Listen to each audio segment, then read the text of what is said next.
কিভাবে নির্যাতন করা হয়েছিল দেখেছিলেন। সেই নির্যাতনের সেই দীর্ঘদিন এই সরকার এই দেশে মানুষের উপরে অনাত্মচার করার কারণে আমরা দেখেছেন যে বৈষম্য বিরোধী ছাত্র আন্দোলনের মধ্য দিয়ে মানুষের যে পুঞ্জীভূত ক্ষোভের যে আউটবাস্ট হয়েছে, যে আপনার বিস্ফোরণ ঘটেছে, সেই বিস্ফোরণের মধ্য দিয়ে প্রায় 1500-ও বেশি আমাদের ছাত্র জনতা সে আবু সাইদকে শুরু করে সব জীবন দিয়েছে। তাদের রক্তের বিনিময়ে আমাদের বিএনপি 412 জন নেতা কর্মী জীবন দিয়েছে এককভাবে। শুধু এটা জুলাই এবং অগাস্টের আন্দোলনে শেখ হাসিনার পতন হয় না, শেখ হাসিনা পালিয়ে যেতে বাধ্য হয় নাই।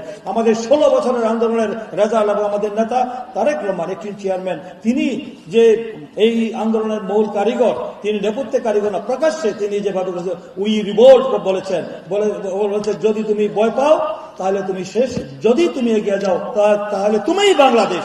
এই বক্তব্য তিনি দিয়েছেন। তারপর বলেছেন দেশ যাবে কোন যাবে, ফয়সালা হবে রাজপথে। দেশ যাবে কোন পথে, ফয়সালা হবে রাজপথে। রাজপথে কি ফয়সালা হয় নাই? এই রাজপথে ফয়সালা করার জন্য বিএনপি নেতাকর্মীরা অকাতরে আত্মহত্যা দিয়েছে, জীবন উৎসর্গ করেছে এবং বৈষম্যবিরোধী ছাত্র আন্দোলন দিয়েছে। আজকের এই প্রেক্ষাপটে আজকে আমাদের প্রতিপক্ষ বানানো হচ্ছে বিএনপিকে এবং আমাদের রাজনৈতিক দলগুলিকে। এই সরকার কি আমাদের প্রতিপক্ষ? অন্তর্বর্তীকালীন সরকার আমাদের প্রতিপক্ষ নয়, আমরা পরিপূরক। আমরা বলবো এটা এই শহীদের রক্তের বিনিময়ে এই অন্তর্বর্তীকালীন সরকার প্রতিষ্ঠা হয়েছে, আন্দোলন সংগ্রামের মধ্য দিয়ে এই সরকার প্রতিষ্ঠা হয়েছে। আমাদেরই সরকার, আমাদের নেতা তারেক রহমান বলেছেন এটা এই সরকার, আমাদেরই সরকার, এই সরকারকে ব্যর্থ হতে দেওয়া যাবে না। আজকে আমরা দেখতে পাচ্ছি যে দেশে যে আজকে এই সরকার দেশ চালাতে আজকে হিমশিম কাছে লেজে গোবর অবস্থা তৈরি করে ফেলেছে। আমরা দেখতে পাচ্ছি যে দেখেছেন অতি সম্প্রতি যে ঘটনাটি ঘটেছে সচিবালয়ের মতো জায়গায়, যে দুর্নীতিকে দামাচাপা দেওয়ার জন্য সেখানে দেখেছেন যে এই দোদক যখন চিঠি দিয়েছে 3 দিনের মাথায়, সেই দেখলাম মন্ত্রণালয়ে কিভাবে পরিকল্পিতভাবে আগুন লাগিয়ে সব এই দুর্নীতির ফাইল এবং অর্থ পাচারের ফাইল পুড়িয়ে দেওয়া হয়েছে। সেটাকে বুঝতে হবে। এখনো পর্যন্ত তারা বলেন সংস্কার, আমাদের আন্তর্জাতিক নোবেল বিজয়ী ডক্টর ইউনূস তিনি বলেছেন যে নির্বাচন এবং সংস্কার সমান তালে চলবে। ঠিক আছে, সমান তালে চলবে। সেটা কি অনির্দিষ্টকালের জন্য? একটা নির্দিষ্ট সময় থাকতে হবে, সেই সময়টা আমাদেরকে একটা টাইম ফ্রেম করে দিতে হবে।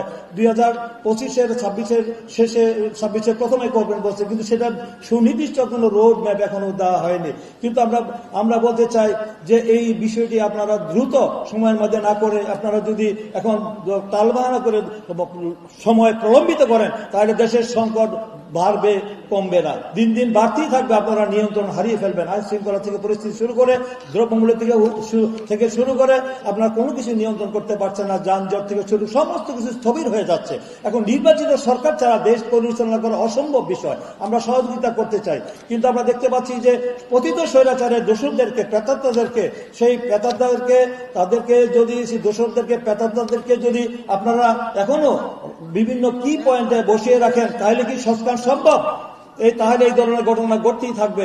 এই অর্থ প্রচারের কোনো ঘটনা ঘটবে না। দেখেছেন যে FBI প্রমাণ পেয়েছে শেখ হাসিনা সচিব জয়ের $300 বিলিয়ন বাংলাদেশ থেকে $1 বিলিয়ন পাচার করেছে। 9টি উন্নয়ন প্রকল্প থেকে $7 বিলিয়ন তারা লুটপাটের অভিযোগ নিয়ে আসছেন। দেখেছেন প্রতিদিনই টিউলিপ সে যুক্তরাজ্যে দেখেছেন যে তার বিরুদ্ধে এবং জাতীয় আন্তর্জাতিকভাবে বাংলাদেশের দুর্নীতি, এই সরকারের পতিত স্বৈরাচারের যে লুটপাট, দুর্নীতি, অন্যায়, অত্যাচার, নিপীড়ন, নির্যাতন, সমস্ত কিছু আজকে প্রকাশ পাচ্ছে। প্রতিদিন দৈনিক পত্রিকা খুললে আমরা দেখতে পাই যে তাদের লোমহর্ষক কাহিনী, যাকে কল্পনাকে হার মানাবে যে কি পরিমাণ লুটপাট দুর্নীতি করেছে।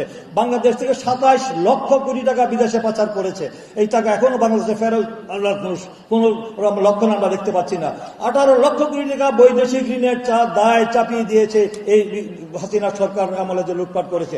একজন শিশু জন্মাচ্ছে 2 লক্ষ টাকা ঋণের বোঝা নিয়ে। তাই আজকে দেশের অবস্থা এখনো পর্যন্ত সেই সিন্ডিকেট এবং সেই দোষরা বহালভাবে যদি থাকে তাহলে এই সংস্কারও হবে না, ইলেকশনও হবে না, দেশে একটি অন্যদিকে দেশ পরিচালিত হবে। তাই আবার আমরা রাস্তায় নামি, আমরা কি চান?